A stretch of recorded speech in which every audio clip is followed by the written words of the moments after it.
Alright guys, what's up? It's your boy Wings of Redemption, and I'm bringing you a team deathmatch breakdown on Bailout. Let's go ahead and get started with the opening routes as we spin up here, and this is what we got right here. Alright, blue will basically be the threat levels that you'll have. You notice most of the threat levels toward the middle of the map. That's because a lot of people can't see the middle of the map right out the opening, so you have to watch that. The orange is where your team will generally engage the enemy right away. You can be on part of this engaging team, or you can take the middle of the map. As you see, the fork in the road. A lot of people like to go into the building. Some people will come up the right way. Let's see how this plays out. I'm seeing here, I don't see anybody coming because some people like to come straight up the truck here, and you'll see them along the edge of the bush. I quickly realized nobody's going to be coming. So I decided to come up here and help this party. I see Hammer having a gunfight, and then I see a grenade. So that makes me think somebody actually did take the middle way. And I catch him going into the little kitchen area over there. Alright, what you want to do when you spawn Spetsnaz as the Rangers, Spetsnaz on Bailout TDM, is you want to try to hold the center part of the map. There's two buildings to do it in. There's this little walkway, well, I think this would be a causeway, or I don't know what they would consider this. Or you can use the, I think it's called the blue apartment. That apartment right there I'm looking at right now. That's the other middle part of the map. It's a lot easier to control this area over here because of the ammo crates. Help you with cover, and you have the two pottery things to help you out. You can go prone and protect you from bullets with those. The only problem is, you'll see, as you've seen already, people like to throw grenades up here as they walk up the middle of the street. A lot of the times the enemies will stay spawning on one side of the map and flow into you like that.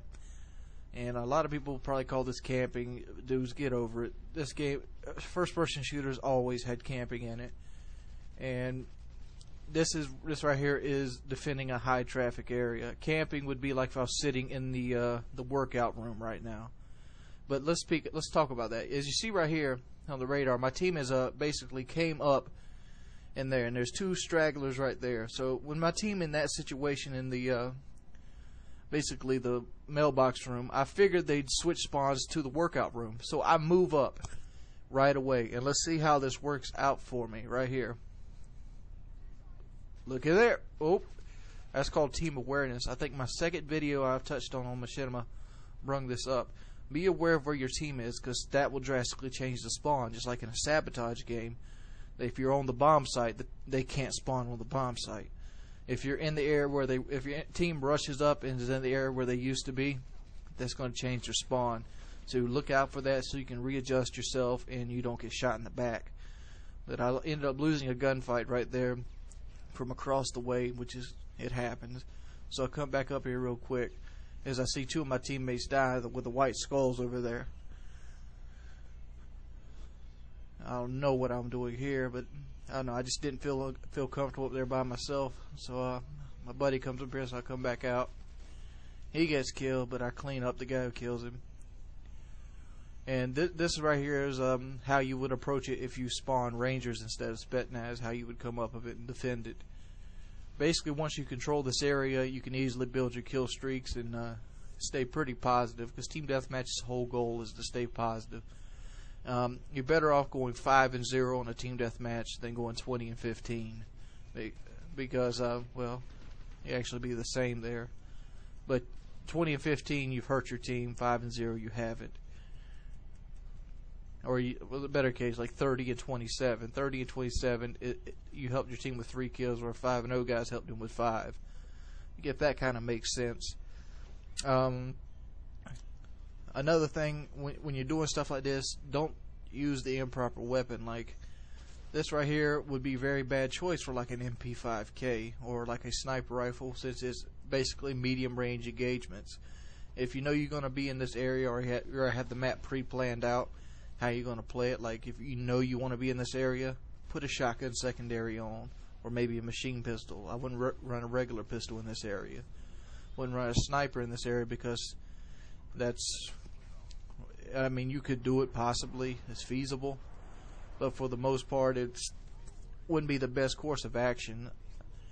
Sniping on this map, we better done guarding the middle on the stairs, or sitting where I was originally at, looking over the middle, or maybe even sitting on the truck, shooting down to the pool. That's where your weapon actually shines at. And as you see here, I got my AC-130. I noticed, as you've noticed, I don't know if anybody's paid attention, that my team flipped back toward the workout room. The reason I'm putting that claymore there is because if you remember way back at the start of the video where I had 3 people rush up, that's been in my mind the entire time I was playing the match that they might come up in bulk again. And I was figured that trap claymore could get 2 or 3 of them if it did happen. And so that's why I keep putting that there. Not to mention it's a good warning device. As I look back over here and see a guy come in with middle. See, they pretty much gave up trying to come up the long flight of stairs there. So they're going to look for alternate routes. And there's only 2 alternate routes for when they're spawning on that side. Coming up the middle of the street or coming up the stairs over there toward the tank parking lot. And I can't cover the tank parking lot, but I can cover the middle of the street. My payload finally goes, well, it ain't down yet, but it ain't doing nothing. So I switch it up and bring out the AC-130. You'll notice that you can see your team's name. So if you don't see any team's name, you basically know that's a cold-blooded guy. So just shoot at him. And generally, if you see one guy running from a spot, they'll generally be spawning in that area. So I see the javelin go off and see this guy spawn. So I know more people are going to spawn there, and there we go. Get a 3-piece in the game. But that's how you play Bailout. It's your boy.